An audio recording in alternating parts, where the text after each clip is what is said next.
when it comes to business, people are going to make a decision. There's a business decision. I just don't see some of these brands that are out there. I'm just going to throw money out to people just to talk about my product. They want something in return. They want the visitors back to their website. They want the leads. They want the sales. They're doing it for a purpose.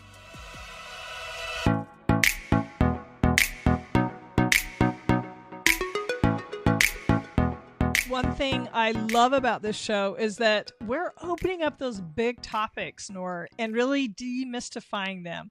I think sales and marketing can seem kind of like the enemy from a consumer perspective. So, one of my big takeaways today from this conversation with Donald was to actually ask your friends. So, it made me realize that when I'm thinking about buying something, throwing that question up on my Facebook, throwing that up in my groups, and asking, getting a second opinion. I love that. I agree there. I really agree on there. And I know we all hate salesperson, but we cannot live without them. It's kind of like men. You hate them, you can't live without them. It's yeah. So they're important in our life. Some of them makes the experience really personal and makes it really enjoyable. I would stay with something like, I don't believe everything I see on the web. And that's, I maybe it's a personal flaw, but I've never been a big fan of influencers, or I've been always, I like what he said about the samples, like personal trial. And having, I didn't know that everyone can hand out samples. I think this is a great way of testing your product before deciding where do you want to go to. And what I know from my experience in the lab life as well is most of the companies, respectful companies, let's put it between brackets, if you go on their websites, if they are testing their products, they're going to have a link on each product, what they test on it, where did they test it, and what the results are. So whenever I see that on the websites, I feel more confident in these kind of products. Sure. Some of them you will see only they mention the products and it's amazing and you don't have any control on it. So for me personally, I would go with the one with the control on their websites.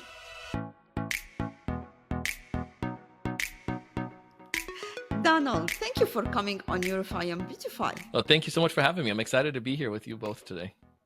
You're an expert in the sales world. And one of the main reasons we want you to have you on this show is to help unpack what it means to be a consumer in the beauty and wellness world. I think there is a perception among consumers who don't know much about sales and marketing that companies will do and say anything to sell their products. And I think it's important to add some nuance to the conversation and educate the audience on how to make an informed decision about the product they're interested in.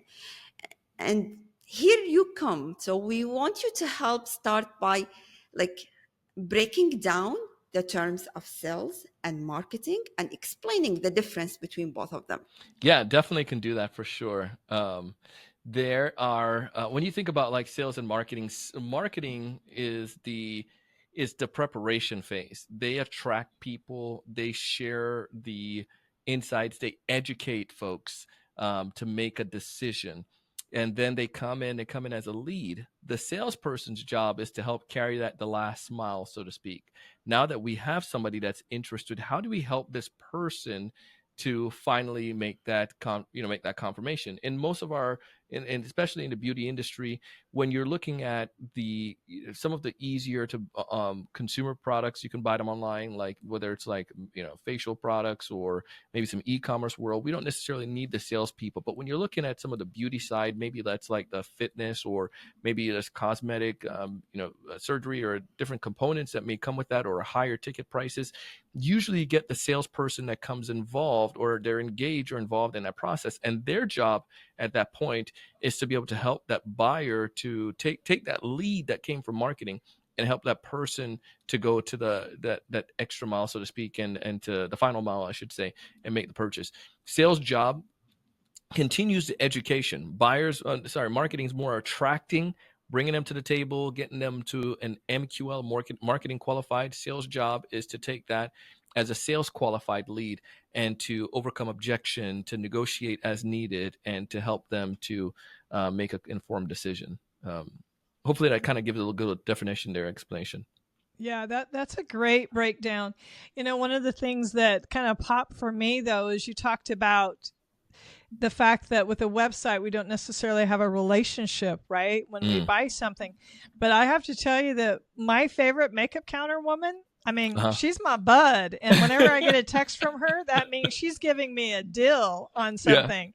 I love Diana. I love to hang, and then I You love know that her box name. that comes from Nordstrom, and when it's like filled with all these other little things. So yeah, I think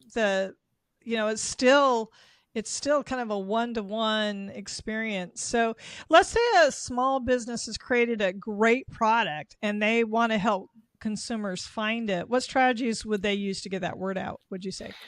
Yeah, a small business is a couple things that I've found, especially if they're looking at something that can be purchased quickly. Social is obviously a great way. People want to see the product in play or see others experiencing with it. So social media is one of the very first thing that I would say, especially if something in the beauty world, Instagram, TikTok, or some of those visual places. And depending on the product, but your audience may be in could be on Facebook, but Instagram definitely takes the cake, and also TikTok with some of those presence. The other thing that I would share that I've seen to be able to work is just more informative. So you can go to like a YouTube, for instance, and to give demonstrations. You've probably seen some of these YouTube videos, which are really interesting, where they're talking about something totally opposite than makeup, but they might take they're maybe talking about a I don't know, like washing dishes, how to wash dishes effectively, but they're using this talking about this or telling a story, and they're putting on makeup. Most people, though they may be interested in that story, they're paying attention to that makeup. It's almost like that's subliminal. So if there's a way you can do that, and that's one way you can do it, is through influencer marketing, where you can go about making that happen as well. Get influencers that can be in that space to grab the attention of your prospects to do so. Then you have paid ads. Since it's such a visual thing, Mm. depending on what that product might be, but if it's a small product, small company in the beauty space, I'd definitely want to go with like an Instagram ad, or Facebook, or again, TikTok ad, Google ad that people might be searching for. And then you can't beat organic, where you're doing organic search. We've seen this to be very effective. One of our clients as an e-commerce space, but we write blog posts around a variety of different topics that we know, keywords that we know our ideal customers would be searching for, or long tail keywords. Mhm. And we write those, we put those, educate those on our website. And we tend to see that people come in, they opt in to get something, or they go back and make a purchase. And we can go back and follow the trail of how they came to us. But those are some of the things that I would say is definitely an SMB, small business, can take care of. The more complex it is, and if there's like if I'm selling to another business in a beauty world, then obviously that's the B2B side, and that's a different approach, where I might use more of the LinkedIn side to grab attention, email and phone, to be able to help supplement that. Okay. Well, that bring us somewhere completely Ooh. different. Like, as our marketing is really visual based, and that's the most effective way of marketing, especially beauty and health products. Now we're relating a lot on influencers, and we're relating a lot on people on TikTok and Instagram, as you said, just talking about their experience. And we don't have a lot of regulations here. Like, they can say whatever they Mm. want, which is truth.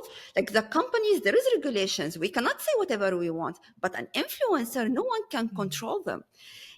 And we've seen a lot of, like, the market and the consumers have been pushing, like, we need more transparency, we need more honesty, we need to know that it really works. It's not just, that's good, look at my hair, I have beautiful hair because I'm using this product. Not true. So, have you seen any shifts in the industry, in the people that are trying to market their products, in their strategy and how they want to set up their Hmm. marketing plans? Just to be more Yeah, transparent? this is a very good one. So I do a little bit of influencer marketing with LinkedIn, and actually I just did a campaign with LinkedIn with Salesforce on LinkedIn.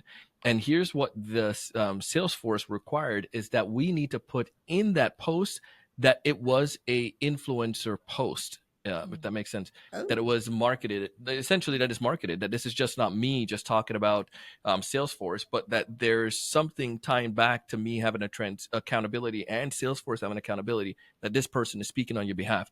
And I think that gives a little bit of legitimacy to it. I mean, there's no regulation on it, but that was some mm, things that were tying back. And to prevent suits and to prevent issues, legal issues, like mm, even Salesforce were saying we can't put any royalty, even if it was royalty free music, they didn't want royalty free music on it to prevent issues from happening. So they recognized that was critical for them. And then the other component was, if anybody else was going to be in that, whether it was even my spouse in that picture, or anybody else, we need to have their consent.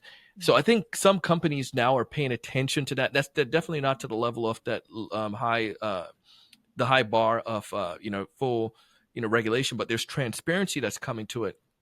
And I think it's also mm. ethical as well for people to understand, like, yes, XYZ company is paying, it's given me this product, but it's a promise that if I do this, they'll do this as well. Mhm. And Mhm. the idea though of an influencer or an individual with clout sharing and giving their feedback is important, but it's also critical by all means to make sure that that is there's some level um, of ownness there, and I think companies like Salesforce that are doing that, they're recognizing. I think that's where Mm. it needs to come right now until we get regulation. The companies just need to be a little bit more like Salesforce. Like, yes, they're going to get some leads, and yes, they're going to get people to come back to them, and yes, they want to get access to my community, but they're really, it needs to be on them to step up right now and say, all right, I'm hiring an influencer, I'm a part of this, put my name on the line, and to put some reins in on what that influencer can and cannot say. Yeah, I think. Exactly, because all claims are very regulated. Like the company cannot Yeah. claim anything without proving Yes. that. But an influencer can say whatever they want. Nobody's That's right. gonna like, and the company is not liable. We didn't tell him to say that. She said that, you know? So that's very I important. think that builds trust too for the company, and that's really the goal, right? With sales, I mean, why do people buy from anyone? Yeah. Donald. It go back to that trust. Like, if like what you're saying, like we're buying from them, and especially in this world, it's a trust. Because here's the other part to that too. I'm mindful of this, Linda, because I got a little bit worried, to be honest, where I have LinkedIn partnership, I have Salesforce partnership, and then I have two other brands that I do content for. Mhm. Um, in those instances, though, my community is trusting me to say if it's good or not, and they're coming at me. But if I keep just if I there, I run the risk of diluting my Your brand. brand and my capability if I just keep if it's all advertisements. You see where I'm getting at? Yeah, oh But yeah. but Yeah. it has Yeah. to prove that it's beneficial. So the way I looked at it is, it's like I my reputation is important, so I need to test it out and I need to use it. And it's important for me that if I feel good about it, then I should share about that. And Mhm. sometimes the money can really pull someone to say, well, this big brand is going to give me X amount of dollars. I'm just going to put it up there and I'm not going to use it. But it's Mhm. important that we Yeah. use it. And and not everyone's going to do that, but I just think it's important for that credibility and for that trust, because then now, if I keep doing that and I don't have if I don't have that strong um, sense of I'm telling the truth or loyal to it, Mhm. Yep. the listeners will walk and go elsewhere, and then I would lose, and the brand will lose in a temporary, but they will probably go find somebody else. But I can't jeopardize my honey my wallet because of just for a temporary gain. You got to be. Yeah, that I mean that and that shows Yeah. integrity, and that's really again I think what people I think we all want, again, to be feeling like we're not being sold to. In fact, across the board, but definitely in the health and wellness industry, consumers they're wary of being sold to, because I know my son, one of my kids has certifications in the health industry, and he's like always telling me, he says, Mom, step back Mm, and see who it is that's really behind this theory or this process. Is it someone mm. trying to make money, right? So are we being manipulated? So how can a consumer know whether or not they can really trust someone who is trying to sell them a product? Yeah, and I think this is when I before this interview, I thought about that a lot, because you always need to go back and n- I want to say this properly without necessarily. Uh, there are people when it comes to business, people are going to make a decision.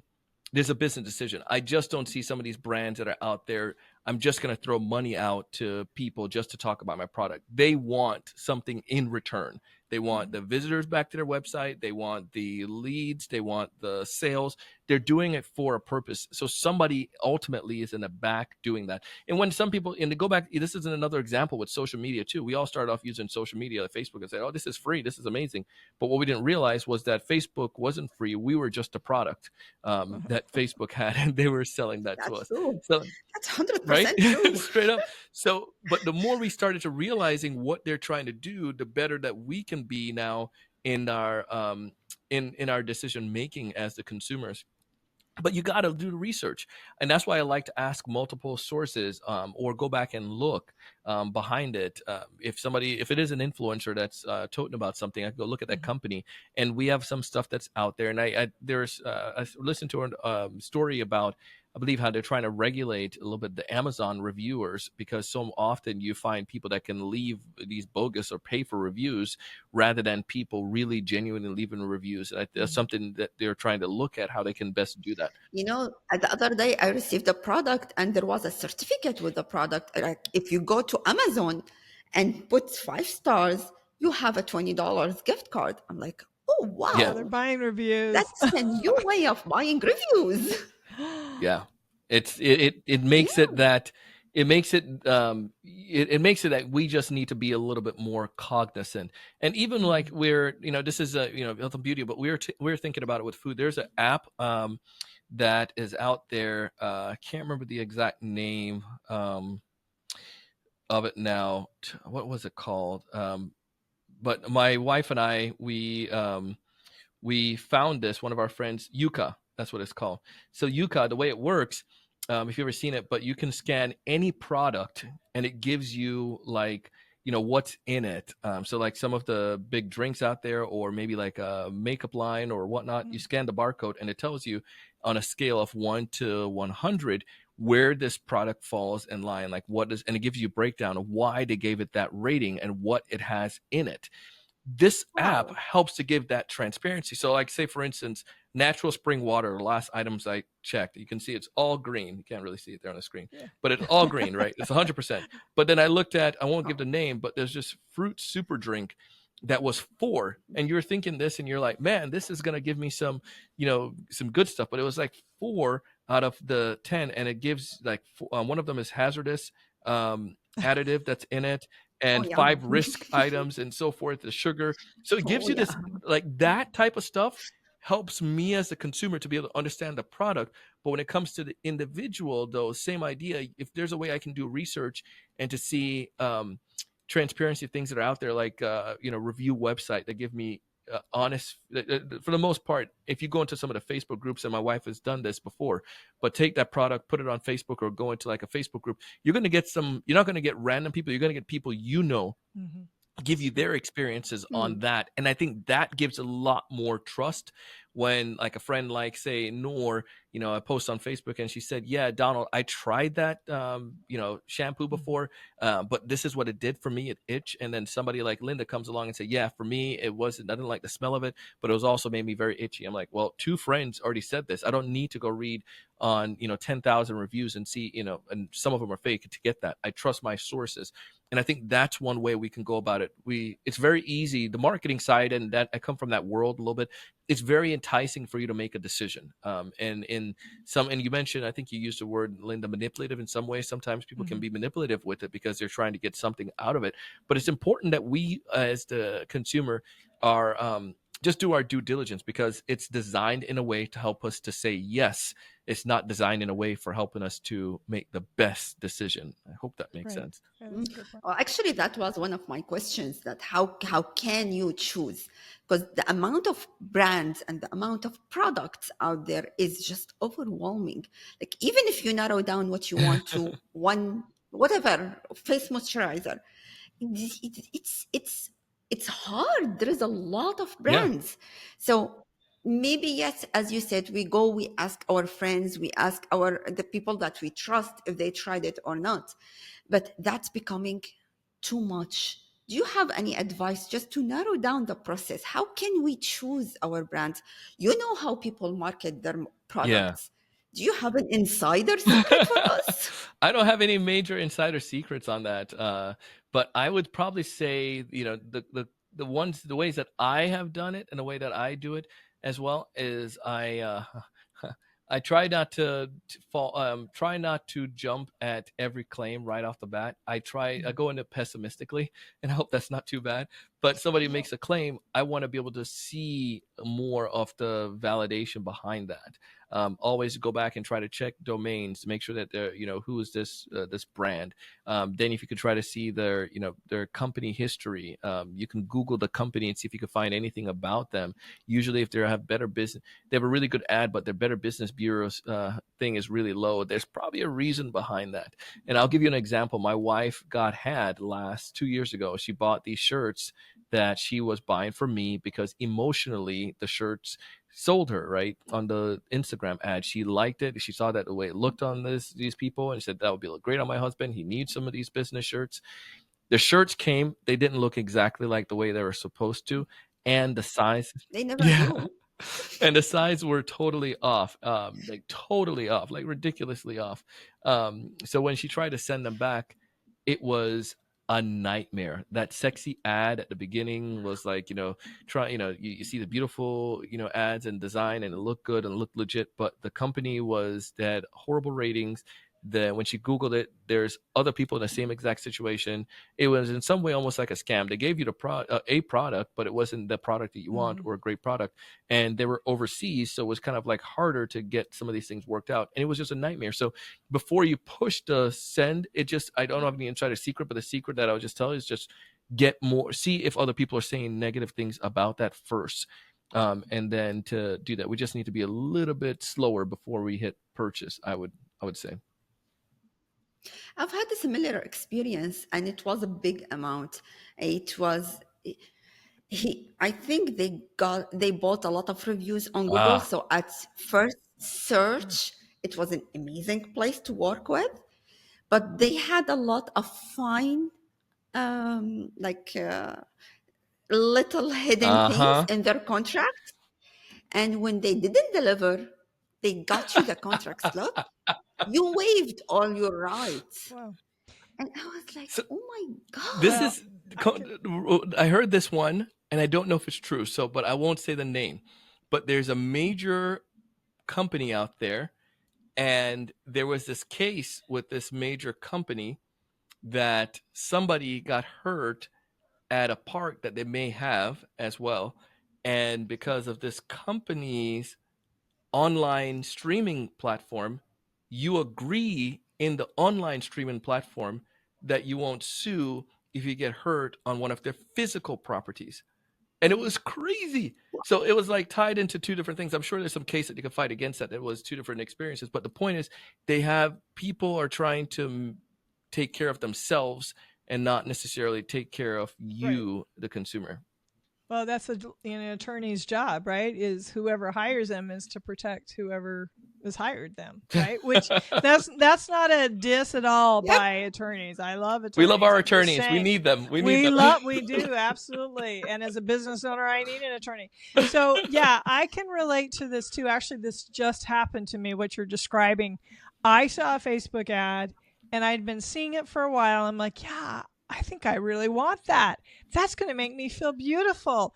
It's going to be easy to use. It'll be perfect to travel.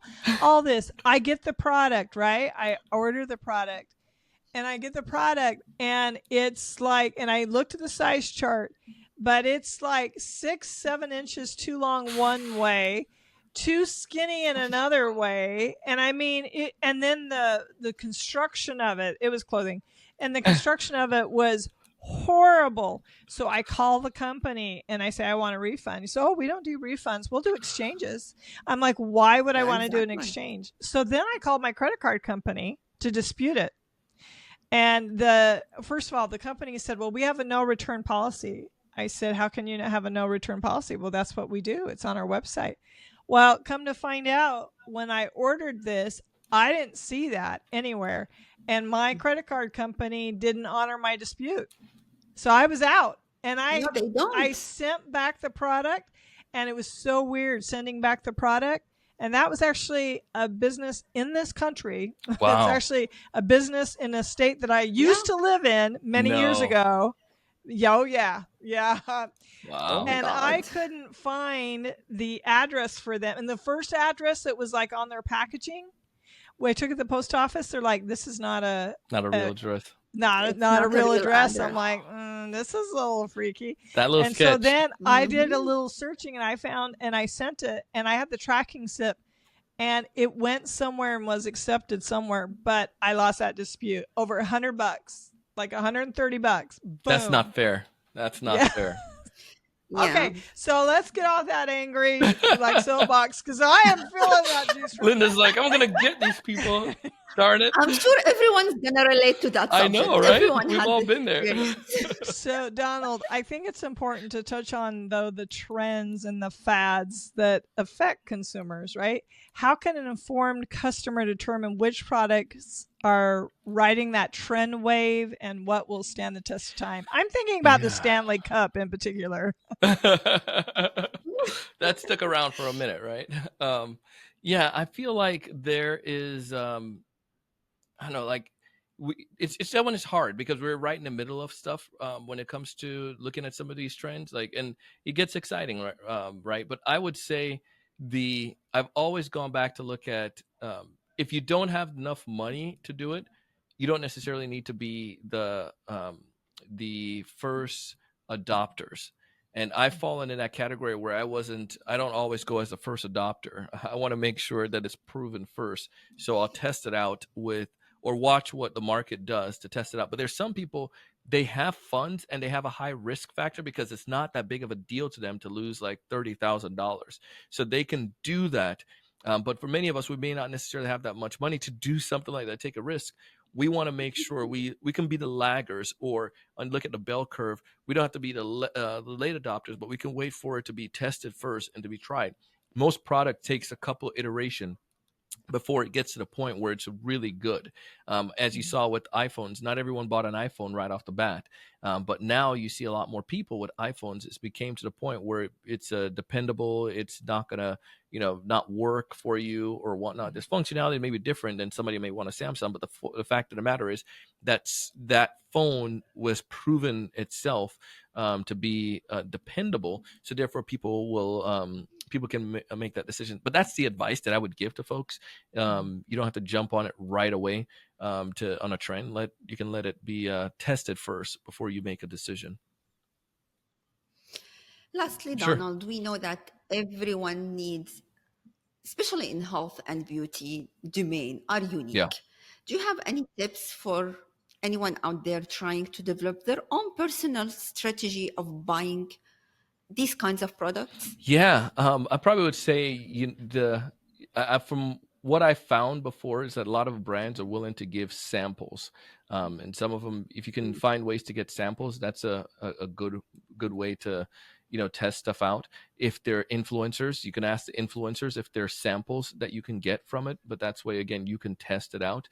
You might DM them because the brands may give that influencer some of those things to give out as well.